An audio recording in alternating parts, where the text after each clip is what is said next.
Given the relative darkness, the stone crumbling at your feet and the general sense of vertigo several of you are experiencing, let's do a party dexterity check to see if all of you make it down the stairway safely.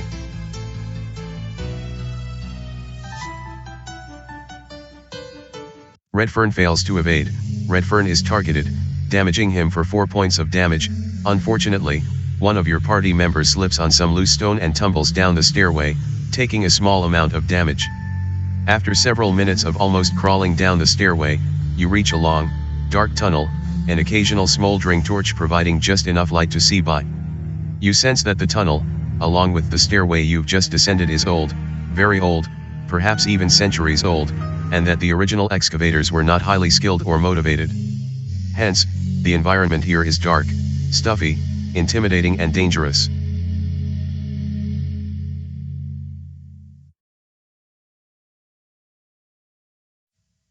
Looking ahead, the female feline who led you here continues to lurk in the shadows perhaps 30 feet in the distance, clearly not willing to approach any closer. Now that you've followed her for quite a way, let's do an empathy check on your hero to see if you can determine anything more about her.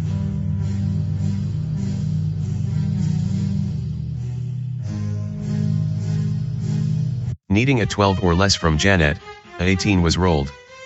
Failure. From the distance, you can't really sense why the feline who helped you escape from the jail cell above has done so. She is definitely quite scared, but that's about all you can tell. We need to know why she's brought us here, Eswin comments, quite concerned. This could be a trap. I wouldn't think we're in any danger, Cartha responds. But perhaps the feline can answer a few questions. Eswin agrees and looks to you, expecting you to try saying something to the feline.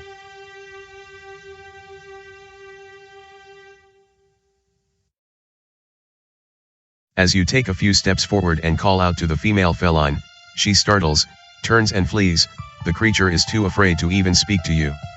Within moments the feline disappears, leaving you alone in the murky darkness. Well, that didn't work, Ariana comments.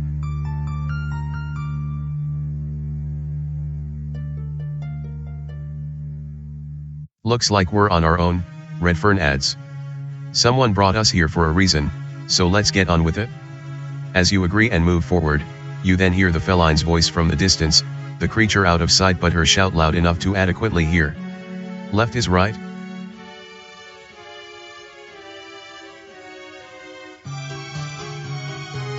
Left is right? What's that supposed to mean?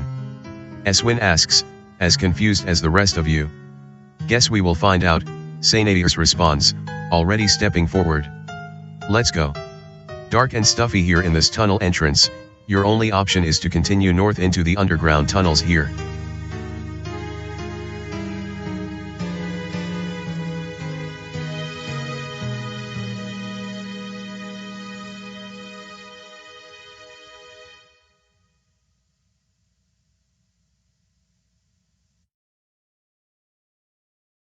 Travel alert, using the hallway, you travel north, taking 10 minutes to arrive. Marching ahead, you reach a point where the hallway splits into 3 larger tunnels, with paths to the northwest, north and northeast. The stonework here is crude and the workmanship poor, and in several places you spot a variety of old boards and wooden beams being used to prop up certain areas of the walls and ceiling. All 3 tunnels ahead look dangerous, but you will have to pick one. Which will it be? Choose an option. Tunnel northwest, to the left, tunnel north, straight ahead, tunnel northeast, to the right.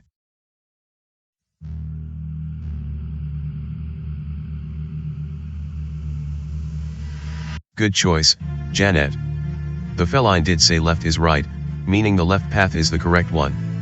Let's reward the choice you made with some bonus experience points. Each hero earns 71 experience points. The tunnel bends and twists for perhaps another 50 yards, the path forward rather challenging. But soon the tunnel begins to widen and appears better constructed. The worst is behind you.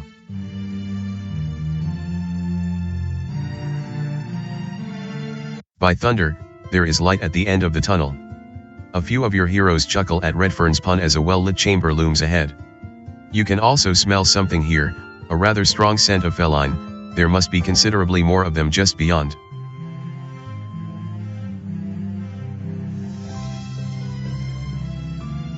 You've reached the far northern end of this tunnel, a large, well-lit chamber just beyond. You could turn around and go back south again, but the path north looks much more promising.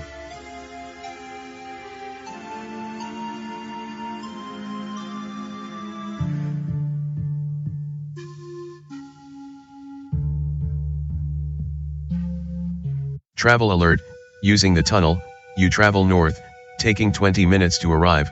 You soon step into a massive underground cavern, easily 100 yards across and filled to the brim with felein. At first glance, it seems there must be hundreds of the humanoid creatures here, nearly all of them sitting, resting, or otherwise lying about. Unlike their happy, playful brethren above, however, these creatures all appear to live in misery and squalor, hiding in the shadows of the cavern like caged animals. You immediately feel sorry for the whole lot of them as you step forward to explore the underground felein abode.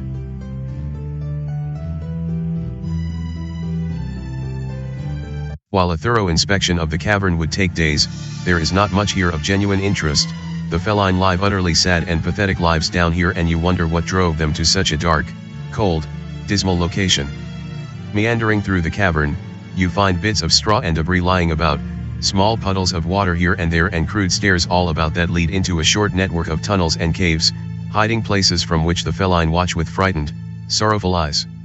Janet, let's do an intelligence check on your hero to see if you can make any sense of what you're looking at. Needing a 13 or less from Janet, a 9 was rolled. Success: yes, it seems clear that while these felein are the same race as the ones you've encountered having their way within the streets of Nace above, they're a completely separate group, for some reason trapped, banished, or otherwise hiding down here in the cavern on their own. As you continue to wander about and discuss the situation amongst the party, you're a bit surprised when a smaller felein, certainly a young child, boldly steps in your way to ask a serious question. "You here to help us?"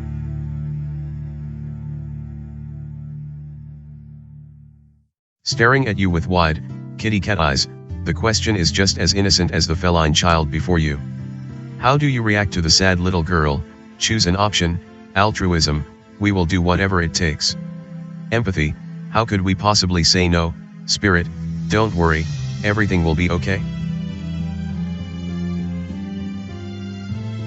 Janet permanently increases her spirit score by 1 point, while the felein in the city above seem generally honorable, if not a bit unruly.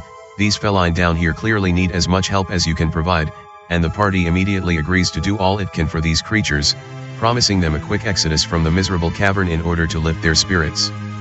Humans. A loud, gruff, angry voice calls from behind.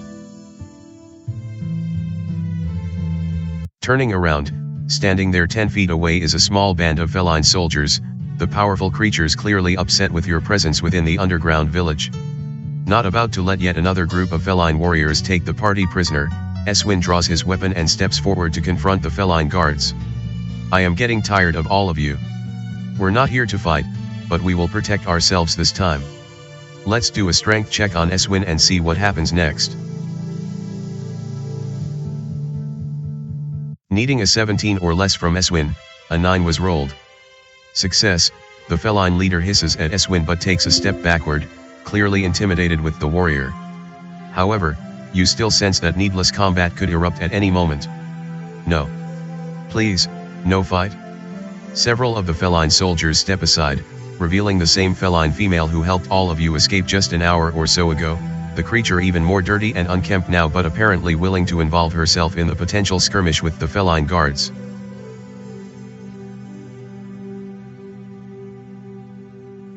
Indeed, as the young felein woman cautiously steps forward, the guards take equal steps back, as if showing respect to her will. All eyes on the female felein, she steps to within 10 feet of your party and stops, perhaps too afraid to come any closer. Of the 3 party members closest to her, who do you ask to step forward, greet the felein and try to settle her nerves? Choose an option: Ariana, Kartha, Redfern. The elf nods and approaches the felein, her soft voice and unassuming stature perhaps a little less intimidating to the felein. "I am Ariana, an elf from the Orion Society, and these are my friends. We mean you no harm, and very much want to help all of you if we can. I am Ziza, The feline returns, her words difficult as if she is still learning the common language. I have been sent for you. Sent for us? Nace asks, unusually curious. Sent by whom? Ziza stares at Nace for a moment, either unable or unwilling to respond. Recognizing her challenges with speech, the feline guard leader answers instead. Ziza is the granddaughter of our tribe's chief. He actually seeks an audience with you. The whole situation before you is rather odd. Let's do a reason check on your hero to see what you think about it all. Needing a 12 or less from Janet, a 3 was rolled. Success. GM note, your quest log has been updated. Click the quests button for all the details. Sure, you suppose the leader of these underground feline may have sent his granddaughter, someone just learning to speak herself, to bring you to him. That would explain the events of the past few hours. We go this way, Ziza then instructs, pointing to the east.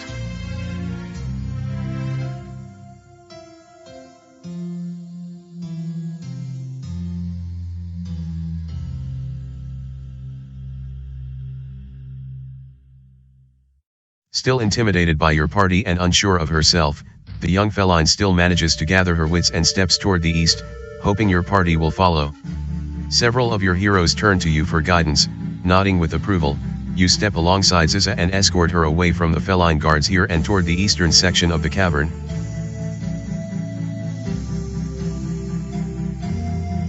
While the cavern here is vast, there is not much you can actually do here, so it's time to move on.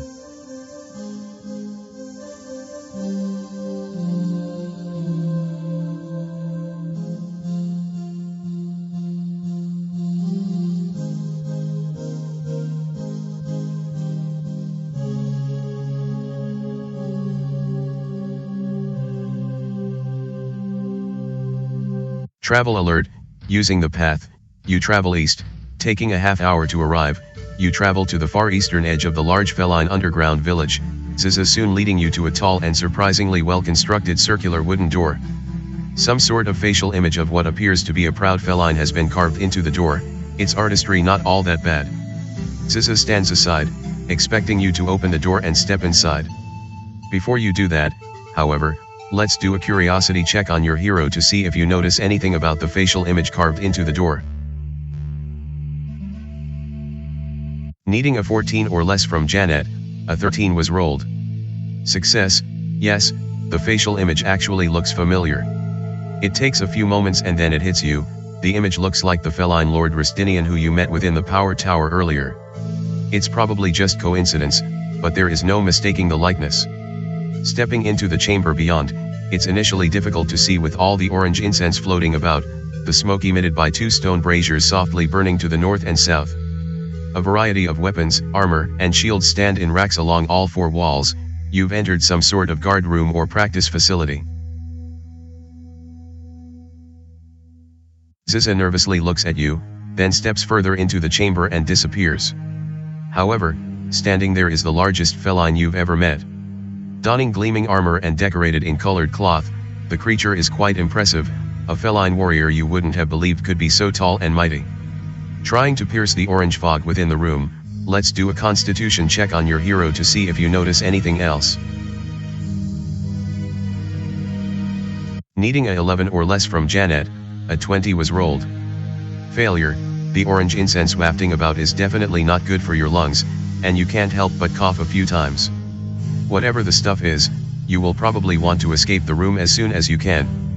Outsiders, the feline champion begins, addressing the entire party.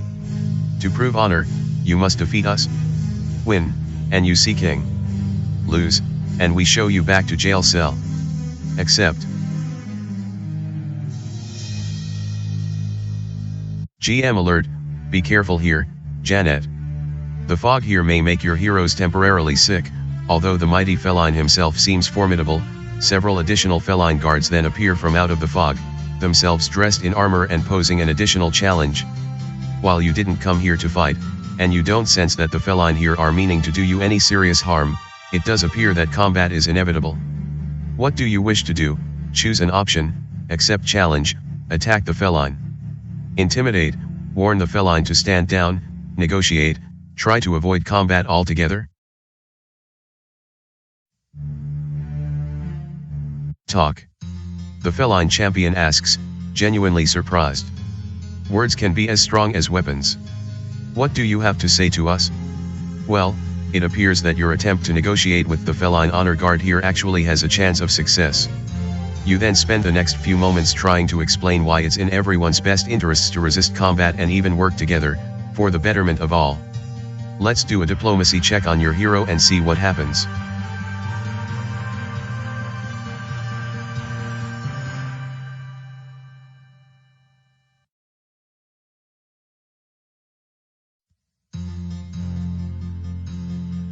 Needing a 11 or less from Janet, a 5 was rolled. Success, your words ring true, the massive feline acknowledges, apparently standing down. There are more ways than one to test your strength, you may pass. Our lord and king awaits through the door behind me. Moments later, the young feline Ziza reappears again from the fog and cautiously takes your hand. It appears that her trust for you and the adventuring party is growing, and you flash her a warm smile as she leads you eastward and toward another door in the far eastern wall. Please, forgive the warriors, they just test your strength, Ziza offers, glad that the altercation is over.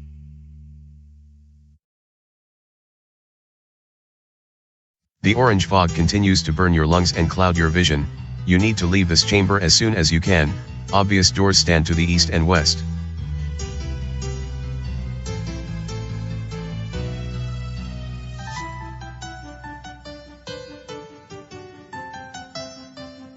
Travel alert, using the unlocked door, you travel east, taking a few moments to arrive. Continuing east, you enter what appears to be a makeshift palace room, the area primitive and even gaudy. A stately feline sits in his wooden throne, surprisingly unprotected here yet apparently unafraid as you enter. As the feline approaches, you quickly recognize him. He is Lord Rustinian, who you met earlier up within the city's power tower. Your last encounter with him didn't end very well, with his lackeys hauling you away to the town jail. Now all but defenseless, you can do just about anything you wish with him if you want. How do you react? Choose an option: revenge, strike him for capturing you; suspicion, assume the worst with him; tolerance, give him a chance to explain. The party's reputation score permanently increases by 1 point. Considering what this feline just put all of you through the past few hours, your initial impulse is to retaliate in some way. Instead, you bow slightly before the creature as a small token of respect, surprising Rustinian. In turn, the Lord bows as well, a soft smile on his face. Many apologies, heroes. I had to know if I could trust you. Before you can respond, Rustinian steps to Ziza and gives her a long, bone-crushing hug, the two feline clearly happy to see one another again. The embrace ends, and Rustinian asks if she's okay, Ziza nodding affirmatively. This is my granddaughter, Ziza, someone I would give my life for. I sincerely thank you for not harming her in the least. This young feline was both poised and brave in bringing us here, Nace responds, flattering Ziza somewhat. You should be proud of her. Yes, without a doubt, Rustinian responds, smiling. Now, you must have questions. Where should we begin? Choose an option. How did you become Lord of Nace? Why are the feline above out of control? Why are all these sad feline down here? To answer that, let me start at the beginning, Rustinian responds, breathing a heavy sigh first. As I am sure you know, we feline weren't always humanoid like yourselves. Until a few decades ago, we were more like large, normal cats. We couldn't talk, we didn't walk on two legs, and we weren't troubled by this higher level of thinking. What's the word? Sentience. Kartha answers correctly. Yes, we became sentient, the Lord responds, his brow a bit furrowed. For better or worse, we became truly aware of the world around us, and we began to think about greater things. Choose an option. It's better to be sentient than not. Sentience can have its dark side. Why even worry about such things?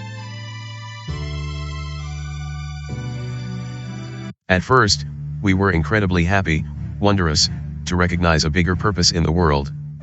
But the more we came to understand, the more we realized how wrong everything was.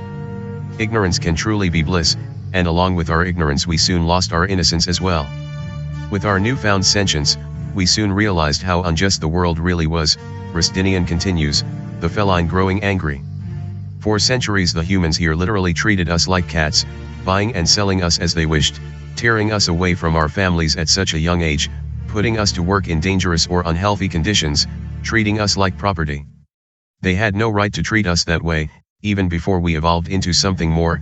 Choose an option, but there are benefits to being taken care of. How could they know you were evolving? These people never intended to hurt you.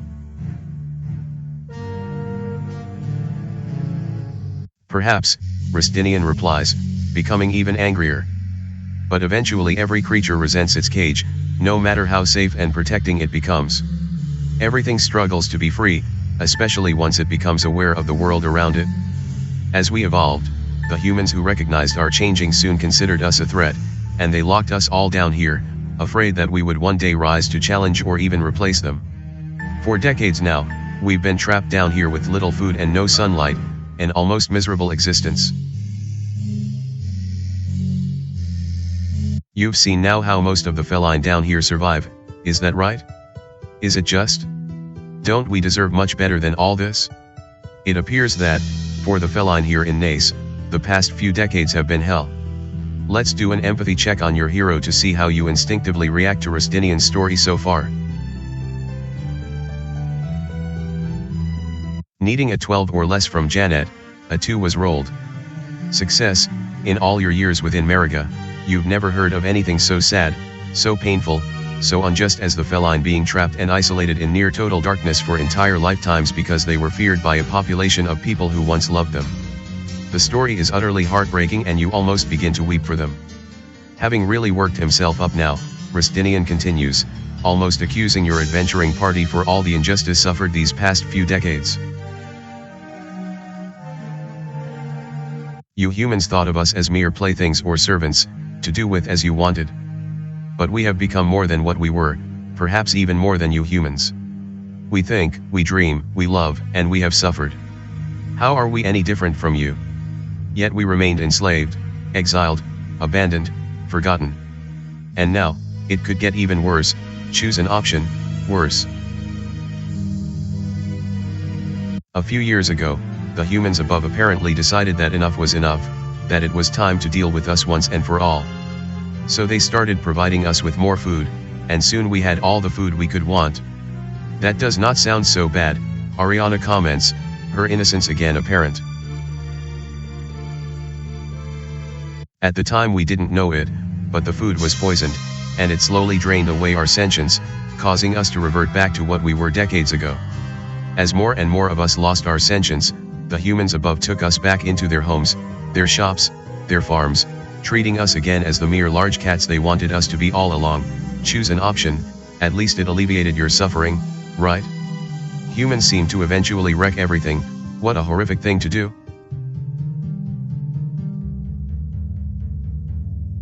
That has been our experience, Rustinian responds, surprised by the comment.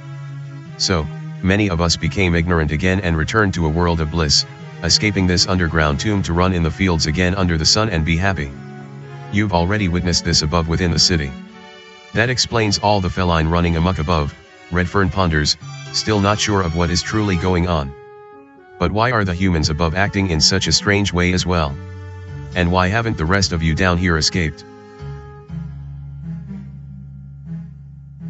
Once we finally discovered what the humans were doing to us, several of us faked a return to our primitive selves so we could learn more about the humans and try to find a way to end our ordeal.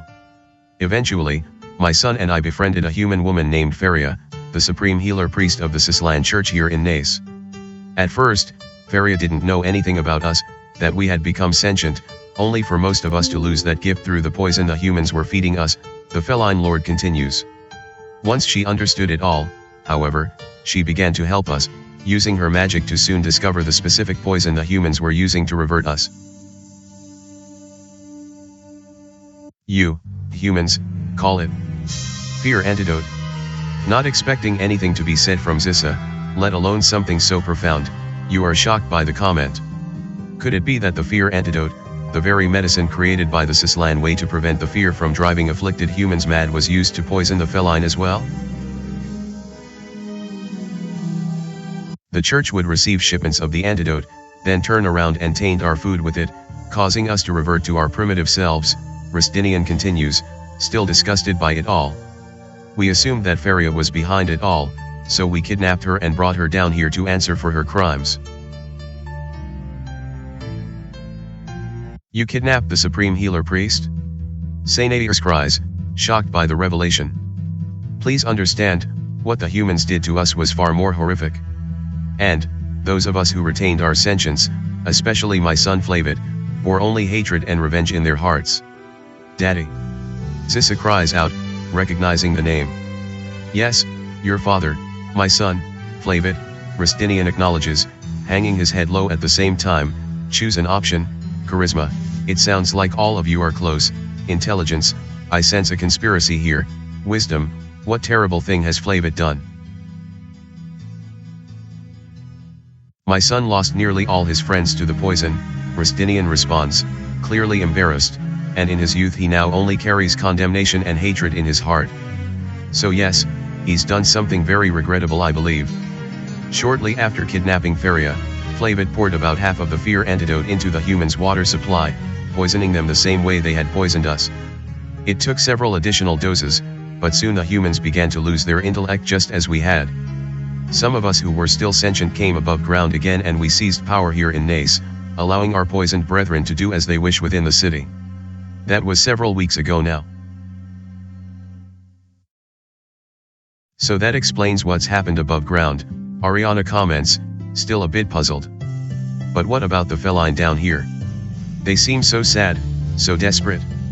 They still retain their sentience, Rustinian responds, saddened for them as well. But they're too afraid to return to the surface. So, let me see if I understand all of this. Eswin begins, the fighter choosing to exercise his own intelligence. The humans treated you felein poorly, you found a way to rebel, and now the city is in complete turmoil with really nobody in charge? Daddy. Zissa cries out again, suggesting that Rustinian's son Flavit is the only one with any real power now.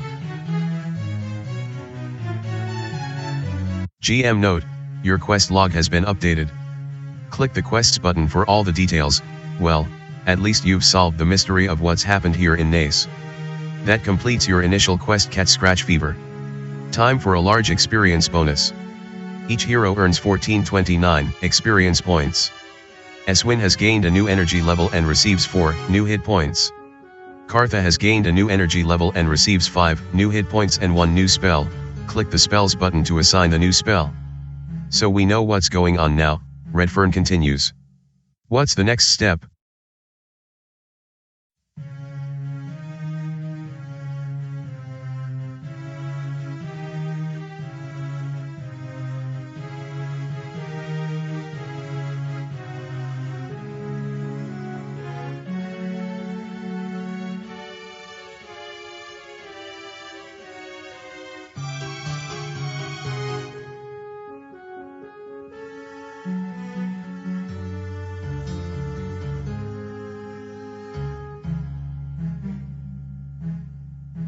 We've used the last of the Sislan fear antidote, so the humans will slowly start returning to normal.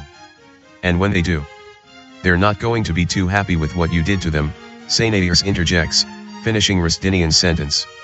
It's going to get ugly, perhaps even violent. We know, Rustinian responds, quite concerned. The felein, too, who were poisoned and lost their sentience, the poison was temporary as well and they're already regaining what was lost.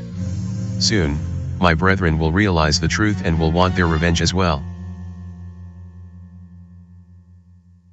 With both sides so angry and wanting revenge, the conflict between the humans here and the felein will likely result in civil war, Kartha summarizes. There will be a lot of death. I've come to the same conclusion, the felein lord agrees, very worried. The situation is now so out of control. I have no idea what to do. Heroes, help us. Zissa innocently says, both a comment as well as request. Lord Rustinian nods his head a few times in agreement, looking to you to come up with a plan. What do you offer? Choose an option. Agree to speak on behalf of the humans, agree to speak on behalf of the felein, seek a way to bring both sides together. Yes, we need to find a way to bring both sides together, a way in which the humans can atone for the terrible things they've done, the felein can apologize for what has happened recently, and both sides can reach an amicable and peaceful understanding. And I think I know a way that could work. Good response. Let's reward that with some bonus experience. Each hero earns 143 experience points. You'll need to rescue the Supreme Healerpriest Feria from my son, who has her captive in the caves south of here, Rustinian instructs. Feria is a rare voice of reason within Nace as well as the daughter of Lord Mason. Rescue her, and she might be able to figure out a solution that works for the betterment of all. That sounds easy enough, Eswin suggests. But your son, this Flavit felein, how do we deal with him? Not only is the question relevant, but Flavit's own daughter Zissa is standing right here, suddenly afraid for her own father. How do you respond to Eswin's question? Choose an option. Optimism, we will make sure Flavit isn't harmed. Reason, we will help Flavit realize what's best. Spirit, we will show Flavit we're on his side too. Have no fear, Zissa, you respond, your smile sincere as well as spirited. Well, be sure to show that we're on your father's side too when we rescue the cleric, we won't hurt him. Zissa smiles and hugs you, the moment a bit awkward but tender nonetheless. Lord Rustinian then provides some much needed logistical information. You'll find Feria locked away somewhere to the south. My son and his followers now occupy ruins even older than these, so be careful, the ruins were built by some evil humans centuries ago and are dangerous. You should also find a stairway that leads up into the Sislan church here in Nace. Once you have Feria, return her there so we can then figure out what we should do next. Well, meet you there. While it certainly seems that Rustinian has been truthful to you throughout the entire encounter, let's do a quick wisdom check on your hero to see if you notice anything further about him. Needing a 14 or less from Janet, a 3 was rolled. Success, you sense that while Rustinian has been truthful, he's scared about the future and isn't sure your party can make things right. Remember, this is more than just a rescue mission now, you will need to rescue Feria without harming Flavit as well. Well, be on our way, then, the felein lord says, turning to leave. I will restore Lord Mason and his human guards back to their senses, then wait for you up in the Sislan church, find Feria as soon as you can and meet us up there. And please, don't hurt my son Flavit, he will be quite the handful, but he does not deserve to die. Several of your party nod their heads and Rustinian bows again, then leads his granddaughter Zissa away and through the western door, out of sight moments later. Now, go and rescue the cleric Feria, find your way back up to the Sislan church and do your best to find some common ground between the humans here in Nace and the felein. GM note, your quest log has been updated. Click the quests button for all the details, the chamber here is relatively simple and empty. Doors exit to the west and south.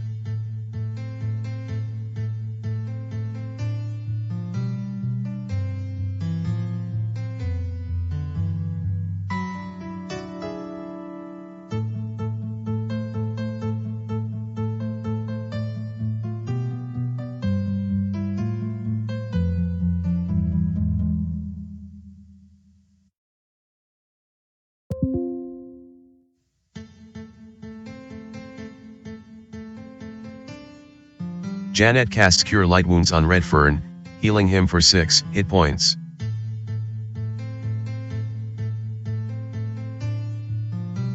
Kartha casts Cure Light Wounds on Eswin, healing him for 6 hit points.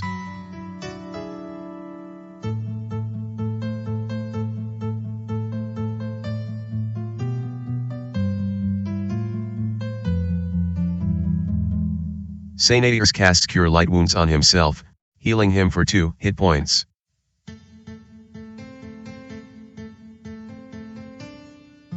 GM alert, Constitution poison is no longer affecting the party, your party rests and recovers for 8 hours. Wounds are tended, spells are memorized, and your heroes are refreshed and re-energized.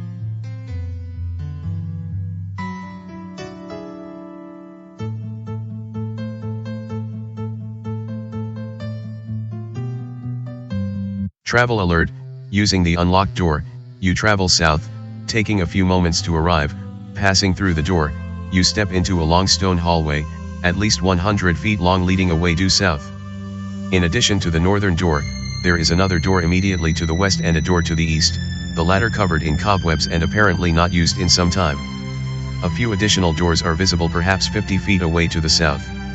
Standing there, let's have your hero try a curiosity check to see if you notice anything more. Needing a 14 or less from Janet, a 5 was rolled. Success. Carefully studying the stonework for a few moments, it appears that the ruins here are not part of the feline living areas to the north you've already passed through. Rather, this area seems older, more sinister, and more dangerous. These poor feline, Ariana begins, the words of Rustinian stuck in her mind. How can we help them? I am not sure, Redfern answers, his mind also racing regarding the bigger picture. I don't see a way of helping the humans and the feline find any common ground. Maybe this Feria will have some answers, Eswin comments, growing impatient. Let's go find her and put this whole situation behind us. Your heroes all agree, ready to follow you wherever you direct them.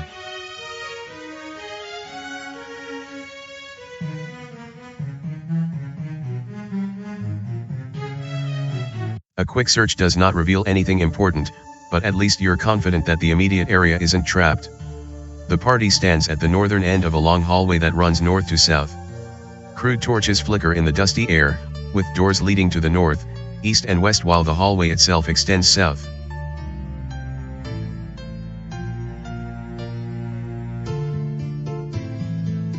GM alert: be careful here, Janet. It's very possible for your party heroes to be slowed in this area. Travel alert: using the unlocked door, you travel east, taking a few moments to arrive. After breaking through the web-covered door, you enter a large chamber that seems to be an old, forgotten workshop, perhaps once used to build or maintain the underground feline village to the north a long time ago. Various pieces of stone and rotting wood lie about, along with simple, crude tools and supplies. However, the entire room is covered in sticky webs, an obvious warning that you're likely not alone. What would you like to do? Choose an option, carefully explore the chamber, forego exploration and leave, set fire to all the webbing.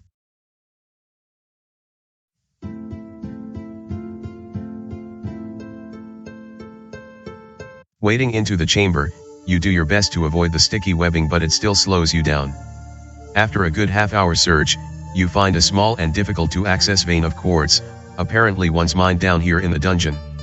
Indeed, old, rusty but still serviceable mining equipment lies at your feet, so if you want to spend a few hours of grueling work chipping at the vein of quartz, you may be able to recover a little treasure. Choose an option, skip the mining and leave it all alone. Try your hand at mining the quartz.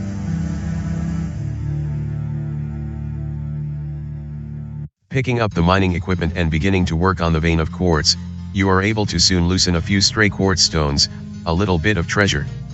However, the noise is substantial, and although you remain wary the entire time, you're still a bit surprised when a small group of giant black widow spiders appear, sensing prey within their lair. Your party is under attack. About to attack your party are 4 giant black widow spiders. It's Janet's turn. What do you want her to do?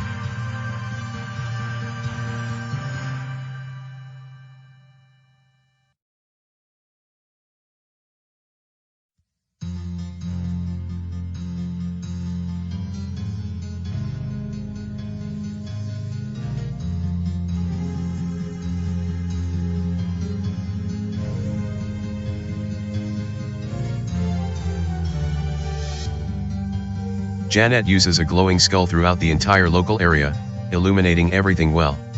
It's Ariana's turn. What do you want her to do? Ariana readies her short sword +1 and swings at giant black widow spider number 3, needing a 14 to hit. Die roll is a 19, +4 to hit.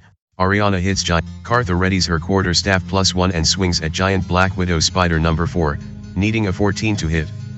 Die roll is a 4. Redfern readies his golden quarterstaff +1 and swings at giant black widow spider number 4, needing a 35 or less on percentile dice. A 39 is rolled.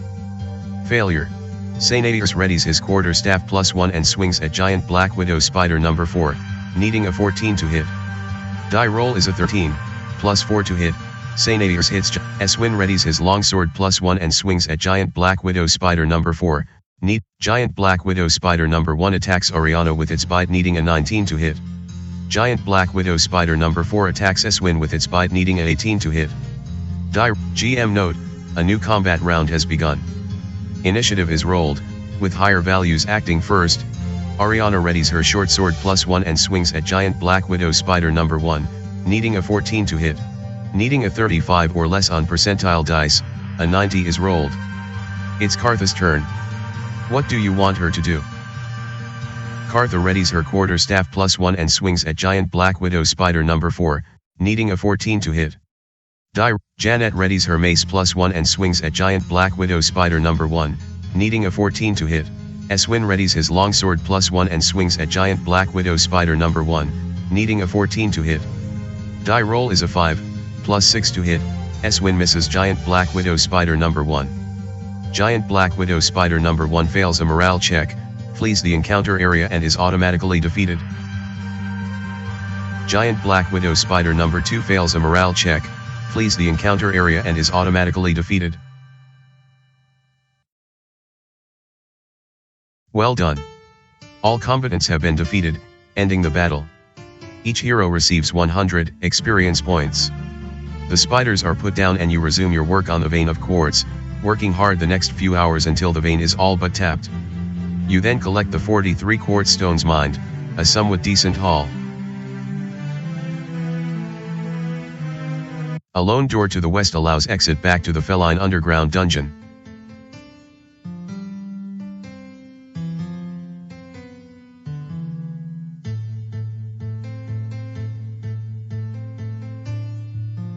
Travel alert: using the unlocked door, you travel west, taking a few moments to arrive. The party stands.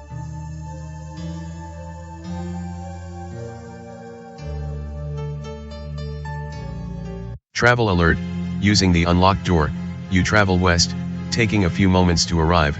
Opening the door, you find a rather large barracks full of broken down beds, a few rotting chests and a sorry collection of dressers, footlockers, and weapon racks. Several candles light the area fairly well. Lying atop the beds are a bunch of felein, half a dozen or so altogether. Poorly dressed and physically exhausted, they begin to hiss as you enter the room, showing their teeth as if about to attack. Janet, let's do a charisma check on your hero to see how well you handle the encounter. Needing a 12 or less from Janet, a 3 was rolled. Success. Quickly recognizing that the felein here are hungry, worn out and in terrible spirits, you're able to convince them not to attack, indicating that you're here on behalf of Lord Rustinian. Perhaps more curious than threatened now, the felein all rise to their feet and almost surround you. They don't see too many visitors, especially ones who have been sent by Rustinian.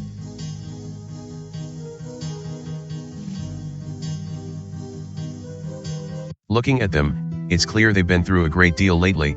The felein guards are tired, dirty, and nearly starving. As they near the party, you can't tell if they'll maintain a safe distance or reach out and start taking whatever they can from all of you. The situation is sad and awkward. What do you do? Choose an option: ask them for the whereabouts of Feria, offer to nurse their wounds, provide them with some food.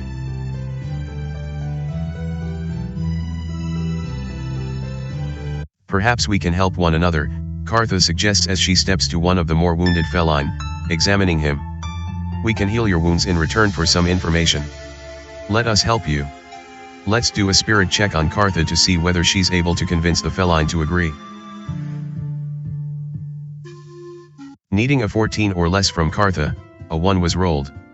Success. The felein agree, and both Nace as well as Kartha spend the next 10 minutes applying non-magical healing to the creatures, improving their health even without magic. We not expect such help from humans, one of the felein acknowledges, surprised. Cleric being held in cell beyond Flavit's bedchambers to the southeast. But you not hear that from us. Thank you, Oriana responds, her smile alone passing along your party's gratitude. And with that, the felein go back to what they were doing, a bit better off than they were before your arrival.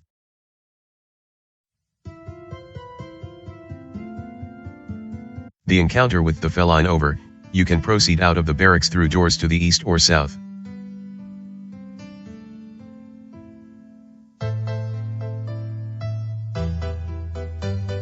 Travel alert, using the unlocked door, you travel south, taking a few moments to arrive, entering this underground pit toilet. The burning stench of urine assaults your noses like a strong acid, and it's all you can do to hold down your last meal as you look around here. Naturally, you won't want to get too close to the open pit here used by the felein to relieve themselves as needed. If you immediately leave the area, through either the door to the north or south, then you should be okay. If, however, you want to remain here to search the area, be warned, the disgusting chamber could make you very sick.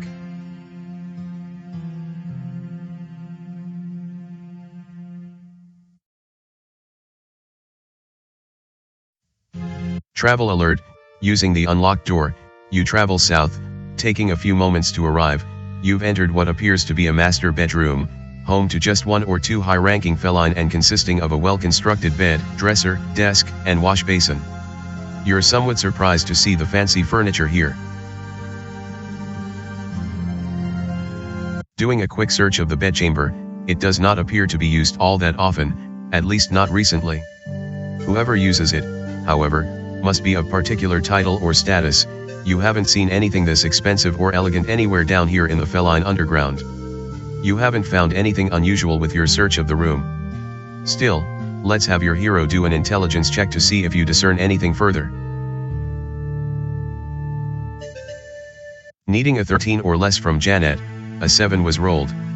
Success, by some of the markings on the furniture, a few of the personal items left on the desk and a few other clues and tidbits, you're reasonably sure that this bedroom belongs to Lord Rustinian himself, and that you probably don't want to spend much time here rummaging through his personal property. Moments later, Ariana requests that everyone become still for a moment, as she thinks she hears something. The elf then cocks her head and points toward the bed. A faint, muffled sound is coming from it, likely underneath.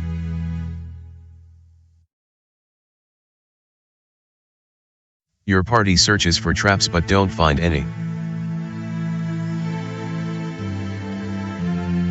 While you don't find anything unusual with the bed itself, underneath the bed you find a rather large wooden footlocker. Strangely enough, there appear to be several dozen tiny holes bored into the footlocker in seemingly random places. However, the footlocker itself isn't locked, so it's easily opened if you wish. I don't think Lord Rustinian would want us disturbing his personal things, Kartha comments. We should put that back where we found it? That's up to you, Janet. What would you like to do? Choose an option, open the footlocker, put the footlocker back.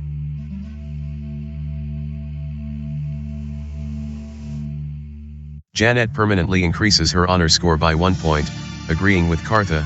You slide the footlocker back under the bed, content to leave things alone. That was definitely the right thing to do, so well played. Each hero earns 143 experience points. Ariana has gained a new energy level and receives 4 new hit points. The extravagant bedchamber a bust, you have 2 exits to choose from, a door to the north and a door to the east.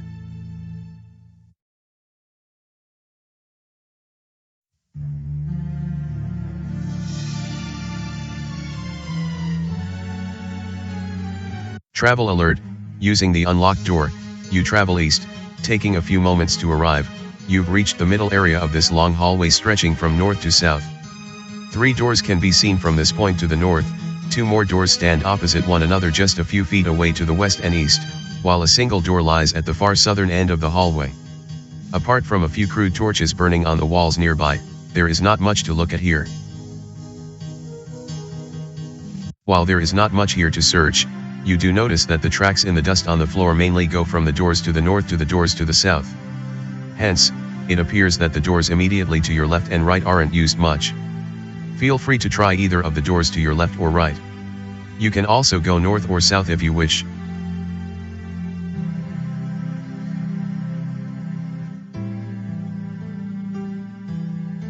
Travel alert, using the unlocked door, you travel east, taking a few moments to arrive. You've entered a fairly well-furnished bedroom, with a pair of beds, some cabinets, dressers, and a crude wash basin. The area around one of the beds seems a bit colorful, out of place within this otherwise dungeon-like chamber. In addition to the door you've just used to enter the room from the east, another door beckons your curiosity to the north.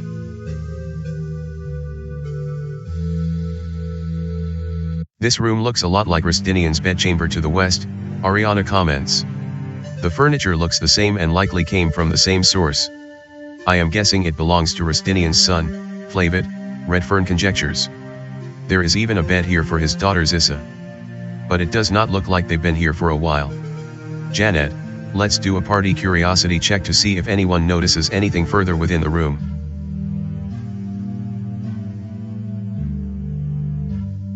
Needing a 11 or less from your heroes, a 20 was rolled. Failure, no, none of you notice anything further within the room. The bedchamber searched, there is little more to do here. Doors lead away to the north and west.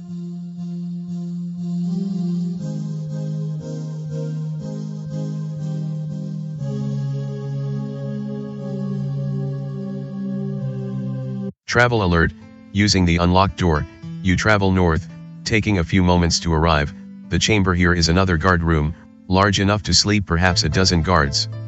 Typical and ordinary, the bunk beds, cabinets, and minimal furnishings are both dirty and damaged, barely adequate for the feline who live here. Before you enter the room, you notice a few sleepy felines standing near the far eastern wall, not paying attention. Let's do a party dexterity check to see if they notice you before you can hide. Needing a 13 or less from your heroes, a 15 was rolled. Failure, who's that? One of the feline asks, snapping out of his stupor and readying his weapon. You issue the order to attack, unwilling to take the chance that the feline may cause trouble.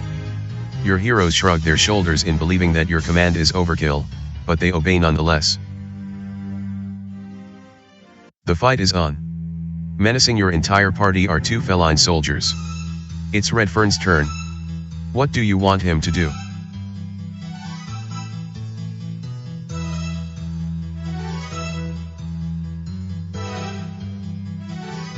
Redfern readies his golden quarterstaff +1 and swings at feline soldier number 2, needing a 14 to hit.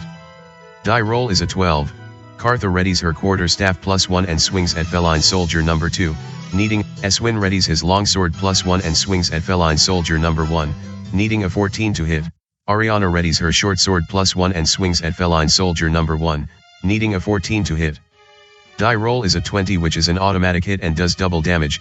Ariana hits feline soldier number 1, doing 14 points of damage and defeating him. Well done. All combatants have been defeated, ending the battle.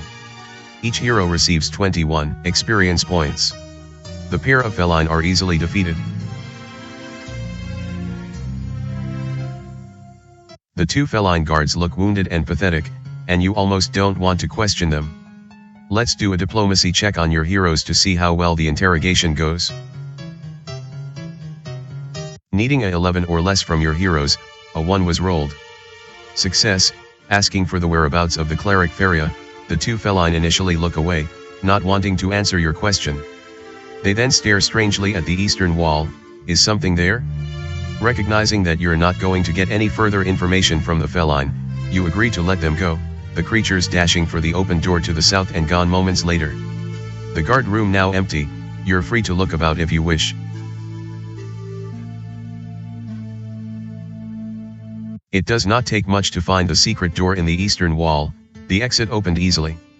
Have you found the cleric Feria perhaps? The guard room searched. You can either try the secret door in the eastern wall or leave the room through the southern door.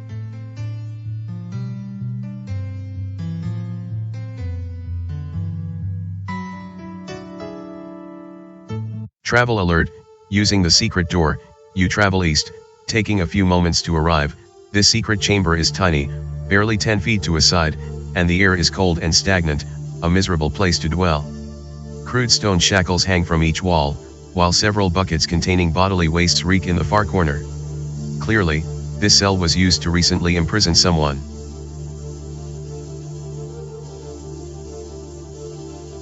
While there is nothing more to find, Ariana sniffs the air, recognizing something. I smell Fragrance, a woman's perfume. Feria. Nace exclaims. She's been here. So it seems we're too late, Eswin responds, a bit discouraged. Now what? She must be somewhere. Ariana adds, determined. Well, need to backtrack. The tiny prison cell is cold and empty. Your only option here is to return west through the secret door. Your party searches for traps but don't find any.